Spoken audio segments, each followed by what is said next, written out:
Hi, everyone, and welcome to August. And it's time for coffee with the chair. Because it's August, I thought everyone would be interested in learning a little bit more about our schools. We've got so many different school districts here, and so many children, and so many anxious parents, and excited students, and excited parents to allow them to get back to school, that I wanted to have an opportunity to speak with our new Regional Office of Education, our new director, as well as a couple of wonderful women who work with the public health department here. Because as we know, public health and our children's education and children's well-being go hand in hand with the success of our teachers and our schools. So I'd like to introduce, first of all, our brand new regional superintendent of our school districts, John Jonek. Welcome, John. Thank you, Madam Chair. Thanks for giving me a chance to be here as well. I'm looking forward to it. Oh, it's a real pleasure. You've been here for, what, 2 months now? A month and a week. Month and a week. So I know every answer to every question you're going to ask. Absolutely. Yeah, I'm ready. we won't throw you too many hardballs. And then I'd also like to introduce the two remarkable women who work for us with our public health department. The first is April Elliott, and she's long title, Assistant Director of Communicable Disease at the Kane County Health Department. So welcome, April. Tell us a little bit about who you are. Yeah, thank you for having me. I've been working with the Kane County Health Department. I think I'm coming up on year 6 here in October. And we do the surveillance for all the communicable diseases that are reportable and outbreaks that are reportable here in Kane County. But also just a little bit more background for me. I have a background in school nursing. I did school nursing for 9 years with East Aurora School District 131 prior to coming over to the health department. So thank you so much for having me here. Well, welcome very much. Very impressive. And Kim, tell us a little about yourself. And Kim is the Director of Community Health. Yes, so again, Kim Peterson, Director for Community Health at the Kane County Health Department. I have also been at the health department for about 6 years in different roles. My background is in psychology. I have a master's in clinical psychology and also a recent master's in data science. And I've been working with children and families in different communities for over 20 years. And my expertise is in mental health. Which is a topic we are going to cover in some depth. So, John, let's get started with you. So we've got 9 school districts with 3 private schools and private public schools. We have approximately 117,000 youth within Kane County from birth to 18. It's a lot of children to educate. And they make up approximately 1/4 of Kane County's population.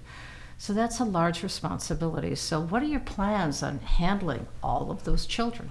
Well, first of all, I'm fortunate that I do have the districts that individually have those students inside their schools. And so we have a great opportunity in bringing the networks together. So whether there's a superintendent network or there's an HR network or whether there's a professional learning network, safety networks, they all come together, which is wonderful because they're able to learn from one another when they come together and tackle some difficult questions. On top of that, we have a great opportunity as well that the Regional Office of Education, Pat Del Santo, left it in such. I have an amazing team. So we have the professional learning department who does a fantastic job.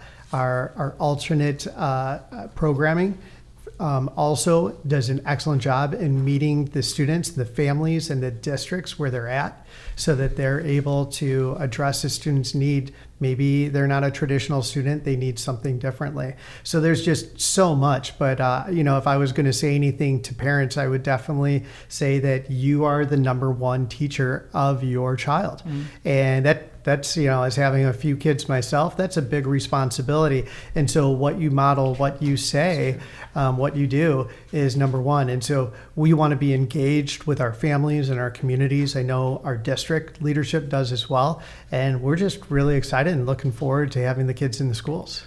And so what do you think the big plans are going to be for this year, for all these schools opening up in 2 weeks? Sure. And I think I've gotten an opportunity to be a part of a ribbon cutting over at Hawk Hollow. It was fantastic, a brand new school. It was their first new school in 20 years. It was so exciting. You could just feel the energy. But I think, the administrator teams, the teacher teams, they've been doing a lot in regards to professional growth over sometimes the summer as well. And just they're ready to greet our students. And so what does it hold? I think it's going to continue to hold those times that we come together in the professional learning, but then also on top of that, it's going to be learning from one another and doing the licensure that we need to do to make sure that the teachers are highly qualified and they're fingerprinted, they're vetted. It's the bus drivers and training them and making sure that they're licensed and things are safe. We have hundreds of permits out right now that there's work being done in different districts. So we're going to be going and making sure that the safety is there, that the buildings have been done, that the work has been done correctly. And so we take a look at that. On top of that, we're going out to districts for the different safety drills, whether that's run, hide, fight or reunification plans. Run, hide, fight. Yep. Okay. So there's the normal fire drills and the tornado drills and things like that. And run, hide, fight is something that most of our districts have incorporated at some level, right? It's unfortunate. And then there's reunification training as well that is done so we can bring everybody together. And part of this is, you hope you never, you do all this work and you hope it never comes about, but we do need to plan for those things as well. So, but we're looking at with the teachers, there's been so many teachers that have been part of our professional learning and administrators that have been part of our admin academies in anything from how to incorporate AI to student engagement in classrooms.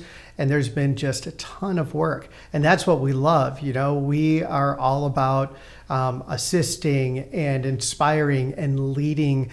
That's our mission, our districts. And we want to stand side by side and determine what they need. Because I'm meeting Katie Elgrim, who is the professional learning director in the past, but now she's the regional assistant superintendent. She's been doing a fantastic job. Her team's been doing a fantastic job in just meeting with the teachers, meeting with administrators, and making things more positive and just having those educators grow. But Katie and I are meeting with all of the superintendents across all the districts and finding out what their individual needs are and then what the holistic need is of the group. So we're looking forward to finishing those meetings up and then coming together and doing just amazing work.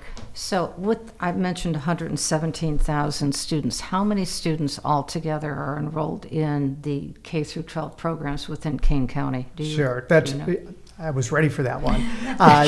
It's 108,900 students. Okay. Now that enrollment may have changed, so I may be off by a little bit, but that's our enrollment. Okay, very good. Very, very good. All right, we're definitely going to get back to you because all three of you and me, we're all going to talk together here. So April, next. So tell me about your work with communicable disease. Obviously, I think the parents would like to know what's available for vaccinations. It's been a long time since I've had to have a child get vaccinated, so I'm not up to date at all about what vaccines are required to attend schools, and then what happens if they're delayed in getting those vaccines from the school perspective. Yeah, so for the vaccines, at the King County Health Department, we have vaccines available for age 0 through 18, and those are for children who are uninsured and that are underinsured, and also those children who have Medicaid. So if they fall into any of that criteria, they're able to come to the health department and be vaccinated. But they can also follow up with their primary care provider as well. For those children, they can do that. In regards to the vaccinations that are required for school, there's many different vaccinations that are required. Here in Illinois, you have measles, mumps, rubella, you have pertussis, diphtheria, which is DTaP, so you have tetanus in there as well. You have hepatitis B vaccines that are that are required, meningococcal vaccines that are required for like our middle school and high schoolers. And there's a list of all other different types of vaccinations that are required. And these vaccines are going to help reduce the opportunity for illnesses to spread within the school community. It's going to help to reduce and prevent illnesses from occurring. So like measles, pertussis, which is whooping cough, or even chickenpox. Those type of diseases are the vaccinations are being used to help prevent. And it's not only helping to prevent them, the individual themselves, the child themselves from becoming impacted or infected with that particular infection, but also it's going to help protect those other children who are not able to be vaccinated. We have kids in school that have medical conditions that impede their ability to be vaccinated appropriately. So you also are helping to protect them as well. All right, and now I'm aware that there are exemptions that a parent can say for religious exemption or personal reasons as well. Well, there's a, I believe the word is, I learned it this week, so it's a medical contraindication. Is that correct? Well, all right, that's fantastic. Thank you to Jeff for teaching me that one. And so that is if a student's health is such that the vaccine could potentially do damage due to that health situation, there's a waiver for that as well. All righty, and then what is the herd? I know I've heard through COVID, obviously there's a herding quality, so if you have a certain percentage of people within that community, the chance of the disease spreading is going to be lessened. And what does that look like?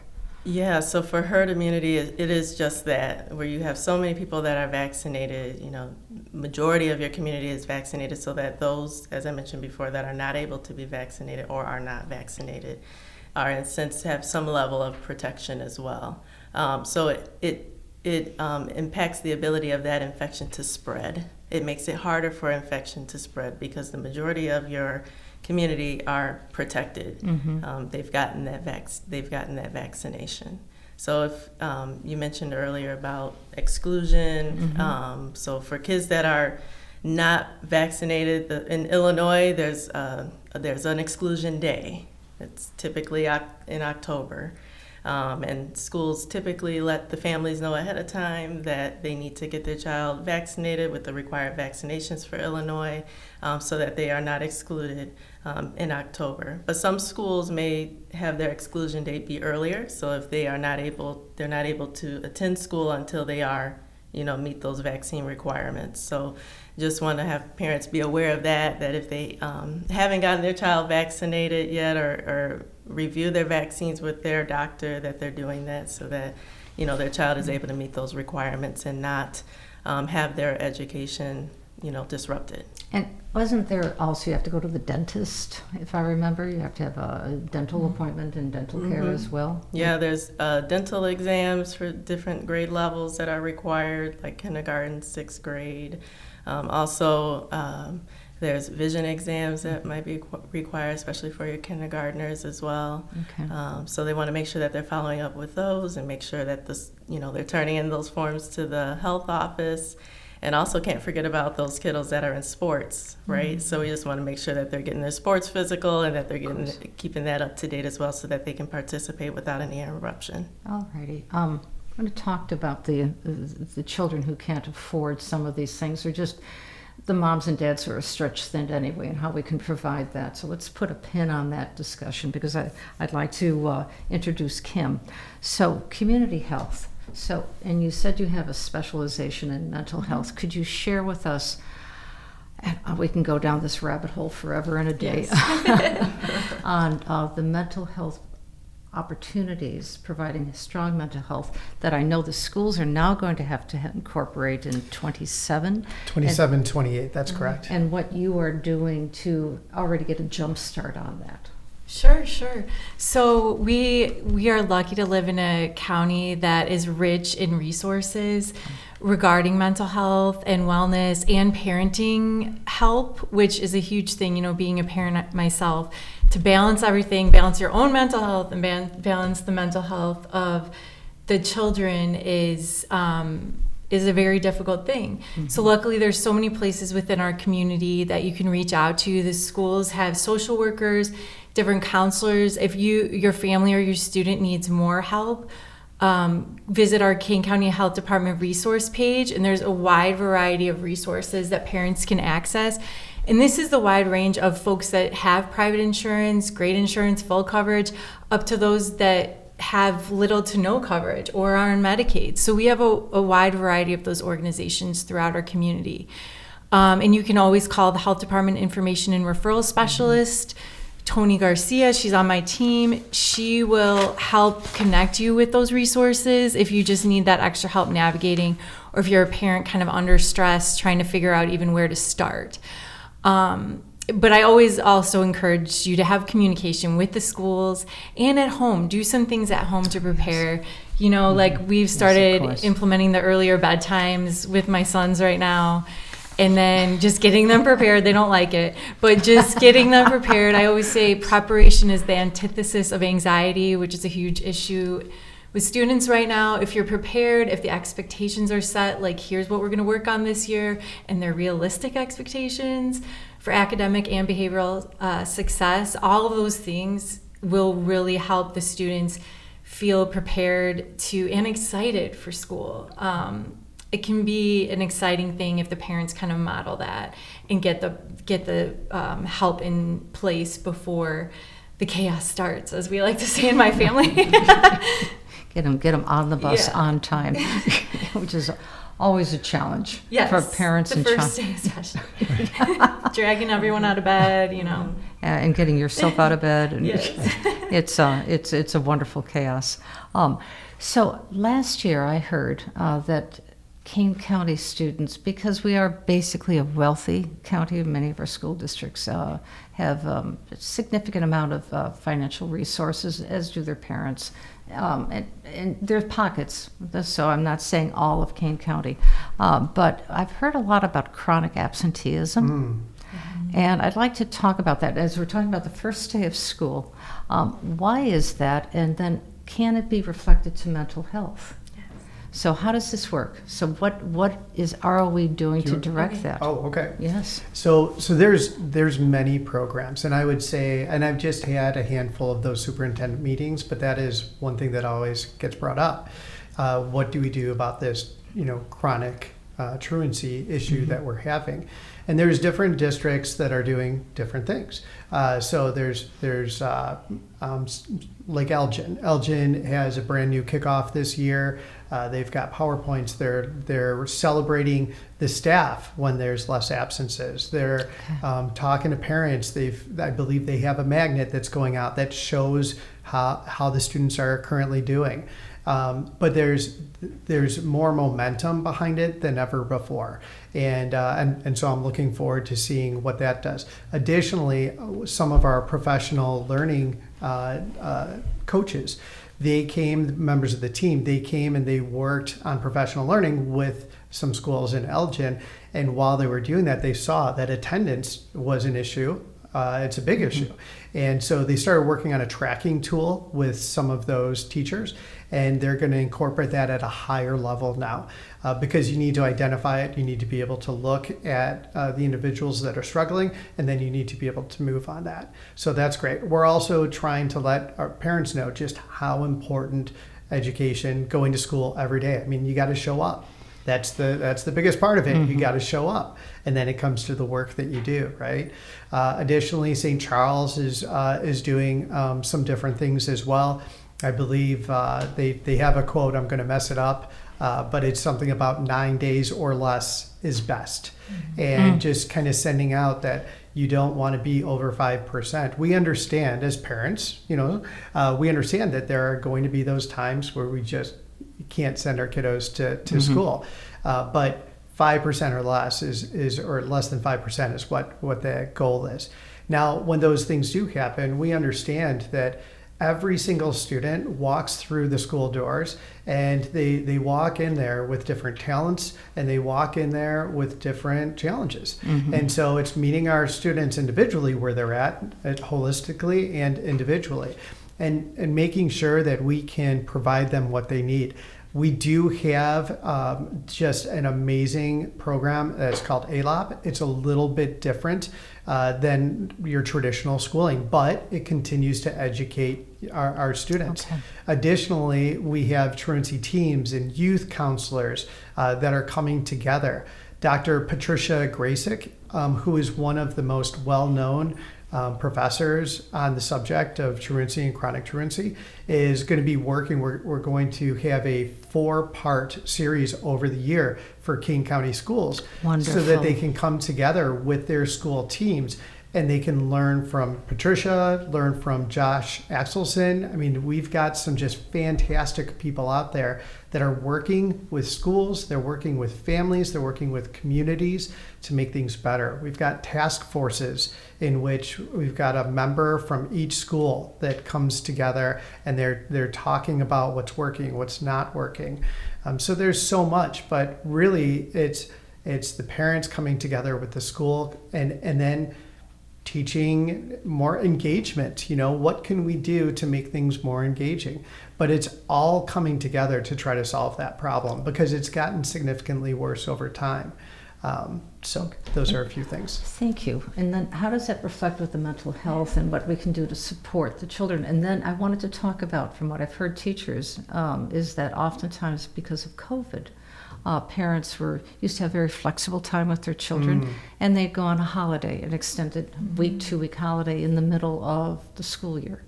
And why travel is a great education, and there's no question about that. But what accountability do the students have to come back to make sure that their tasks, their work, school tasks are completed as well?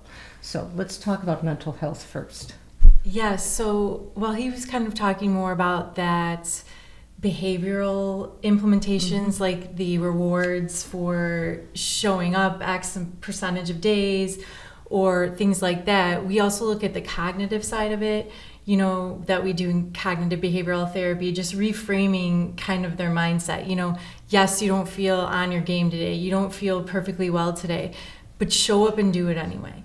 Show up and do it tired. We've all been there, and just to really listen to our students and what their pain points are and say, reflect on your own experiences. There was a day I didn't feel like going to work, but I showed up and did it anyway. And that discipline will then lead to motivation, and to reframe that failure is expected. Failure is okay, and that's how we learn. Because I think they get afraid and the anxiety just piles on them that they have to be perfect in this, and their schedules over time have really gotten very stringent, and the expectations for them in school, outside of school, everywhere have just increased so much over the years that they find hard time to balance. So even scheduling time in your family schedule that doesn't interfere with school, to have downtime, to have fun, and to remember, there's joy in everything, and then you'll feel more refreshed to go back to school and face the day. And again, even if it's not your best day, at least you're there and you're getting something and you're showing up. Showing up is very important. So have you addressed the parents who, COVID, absolutely, like I say, who doesn't support the opportunity to travel and spend some quality time with the people you love? It's a wonderful thing. But going from COVID to a normal school schedule has been, from what I've heard, challenging for some people. Sure. You're trying to get me in trouble with everybody, aren't you? You told me these were going to be softball. This is off the record. Yeah. Is this thing on? So there's the law. There's the statutes that we need to follow, and there's the definition of what chronic truancy is.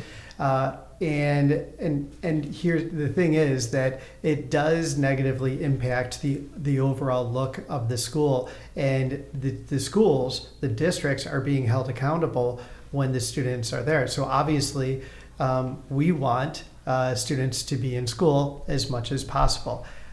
I do remember going some different places during the school year when I was a student, and I had some great experiences when that occurred too. So I do understand both sides of it. Parents, I believe, are doing the very best they can with their kids. They are trying to be the best parent they can. and they have to make certain decisions as parents. I said a long time ago when I was a principal and as a superintendent of a district that back then I was either the principal or the superintendent of students and the teachers, not the parents. The parents get to make their decisions, but we just want them to know what kind of impact it could potentially have on the learning piece.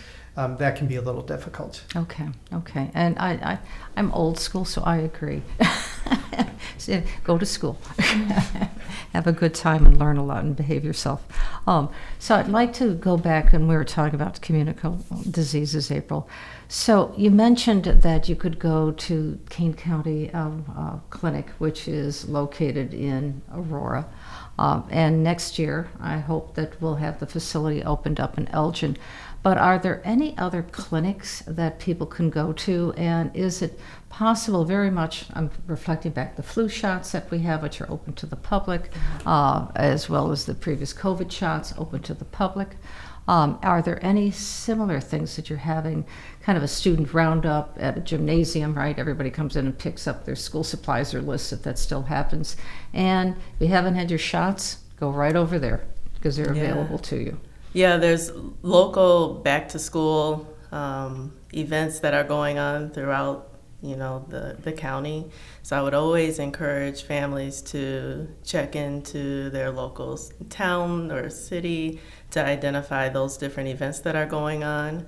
Also, some schools have clinics there. They have vaccination clinics, or they'll have physical clinics too. So they may collaborate with a provider that has a bus or a van that can come and be there to provide physicals and immunizations. We have some school districts that have a health center within their school districts, so they can work with the health center to also provide physicals and immunizations for their for their students. But also we have local clinics around as well. We have federally qualified health centers. We have the VNA, we have Greater Family Health, we have Aunt Martha's, just to name a few, that are available, and they're there to assist those that are underinsured as well, or not insured as well. So we do have many different resources, but to see other events or resources that are around in the community, you can always go to our Kane County website. We have a vast amount of resources there, and we do encourage our agencies within our community to post their events on our website. Okay. We have a page that allows for individuals or agencies to put their events on our website so that it's available for the community. It's like a one-stop shop on our website. Very nice. You can always navigate our website, or you can give us a call at 630-208-3801 and talk to us, and we'll be able to help you navigate on our website as well. And the schools, I assume, also promote all of this. So there is promotion that's done, and the messages go out to make sure that prior to that October deadline that April was talking about, that it's done in advance. All the districts communicate in different ways with their family groups on that. But I know that there's, and I'm going back to when I was a principal and super, we would just work with, like April's saying, work with different organizations to come, providers to come in and be able to do those sort of things. All right, I've got pages and pages of notes, and I want to make sure that at least we get through some of them. So we talked about the first day of school, and we've also have some concern about our teachers' mental health, and our teachers making sure that they've got their vaccines because they also need it. And then the training that both the teachers have had to have and the administrators of fear.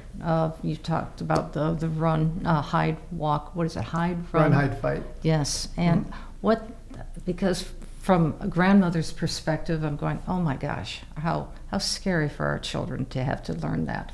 But what does that look like for the teachers as well as for the administrators and social workers when they're inflicted with anxiety? They see things on the news. There may be another active shooting that they hear about on TV, and repercussion of that? I know that bothered my son a great deal, and he's in his early 30s now, but growing up when it first started happening, it had an impact upon him, and I'm sure that has ricocheted through generations. And to the teachers as well. So what do we do to support our teachers to make sure that they can really stay in the role of being a teacher and not a psychologist and not a nurse, which they're all nurses anyway. when a They're child doing falls, it all. They're doing They it all. are. They They're really are. wearing and all being the a hats. parent. Yeah. Yes. So what supports are you providing to them? There's different there's different professional development that we put on for our teachers, that districts put on also, to talk about district or teacher resiliency. I know that and once again, district to district, they do different things. They may have some commonalities. Even school to school, they may do different things because there's that overall climate inside that school. I don't, that culture and that climate. But one of the things that I've heard of before is a battle buddy. I was in the military for 20 years. I always had a battle buddy wherever I was at, and so he would check on me to make sure that I was good to go. If something was going on, he knew my ins and outs, made sure that I was in a good spot, and I did the same thing for him. And so that's something that we can do for one another. We can be there for one another and just read the body language and help. But there's those different things. There's resiliency for teachers as well. There's some different things that they could do, that anybody can do, that could reduce some of that stress, some of that anxiety. Whether it's tapping your temples all the way to exercising and good nutrition and making some time to meditate or have some thoughts to clear your mind a little bit. I am not the mental health specialist. I just know that our district leadership is working really hard at providing different programs to answer that question. Because it's very important for our teachers Absolutely. to be as mentally healthy and physically healthy as they possibly can be. Any advice for our teachers as they're excited about the new year and they've got their rooms all decorated and a little anxious probably too because of curriculum changes and et cetera, et cetera? I just want to say to all teachers, you're amazing. All my experience within the school district with my children and different things. But one thing I do see is, just like parents, everyone needs to care for themselves. If we're modeling this kind of extremely stressed out, unregulated behavior, they soak that in. And then it causes a multi-generational issue. And then parents supporting teachers and teachers supporting parents. So it goes back to expectations. Very good. Speak with your child about what the behavioral expectations are in the classroom, because the teachers that I talk to say that's their biggest issue. They're dealing with behavioral management so much more than they used to, and so it's making it harder to get through all the curriculum and make sure they meet all their goals and that the students meet all their goals. So it's just helpful when the parents and teachers act as a team and talk to the student about, again, what's going on, what other resources can we put into place, and how can we really have that optimistic outlook, like we're going to get to a better place, we are going to meet our goals, and how are we going to do this together instead of kind of butting heads type of thing. Very important. Yeah, very, very important. So, April, you'll be at the end. We talked a lot about mental health, not enough. And we could dive down into curriculum and education and procedures forever. But what are some key things besides the vaccinations that parents can do and schools can do to keep their children healthy? Well, sleep. Getting adequate sleep, getting that rest, eating nutritious meals and snacks throughout the day, staying physically active. So even just walking is physical activity. So getting out and walking is some things that kids can do, staff can do, and parents can do to make sure that they're, taking care of their well-being. I think you mentioned like meditating and things of that sort to take care of their vessel. Their body is their vessel, and they need to ensure that it's able to continue to function at its best. But also like staying away from other people who are sick. And if you're sick yourself, stay away from, from others. Don't send your child to school, because that's going to help keep, the school community healthy. So they can also do that as well. Good, very good. And that's just kind of common sense, but one that we're often, all of us are in fault. Yeah. Not enough sleep, not enough exercise, certainly not enough time for just relaxing. Yeah. Because we all are very stressed. So, John, you and I are going to have other conversations, and all of us, I'd love to have another time to talk about preschool, because that is something that I'm very, very interested in. And then as you have an opportunity to figure out more about the mental health bill that has come through, which is going to start in 2 years? As part of the curriculum at 27, 28. I think it's, yes, 27, 28. Yes, and what that's going to look like, because that's going to be a very unique challenge that I think our parents would be very curious to know, what does that mean for my student? And I think it starts at 3rd grade, and I go, whoa, what does that mean? I'm curious. Sure. And we don't know too much about it at this time. No. ISB, the Illinois State Board of Education, is going to be designing that tool and then getting it to the districts, and then how we do that. There's not too much known now. It's just it's just known that there's going to be that, and we know when it's going to be implemented. But we need a little more information. And how we're going to support the results of those findings, because with public health, if you have a cold, well, you can, steps you can do to mitigate that cold and get better sooner. Mental health, you've got some exercises and activities and awareness of what you can do, but that's going to be a huge challenge for our students and for teachers and for the administrators and for the parents.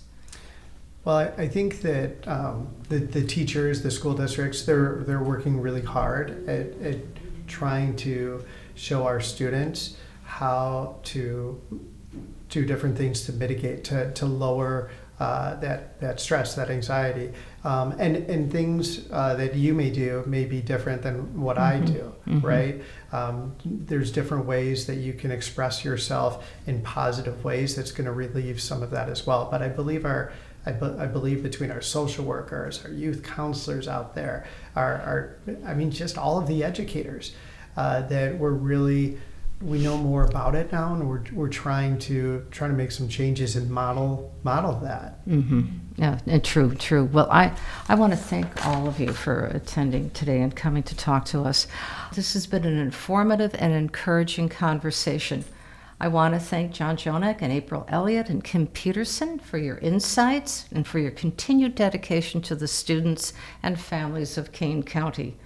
To all the parents and caregivers and educators, the beginning of a new school year is a fresh opportunity, and with the right tools, support, and care for every child, Kane County can thrive. Thanks for joining us, and we'll see you next time with Coffee with the Chairman.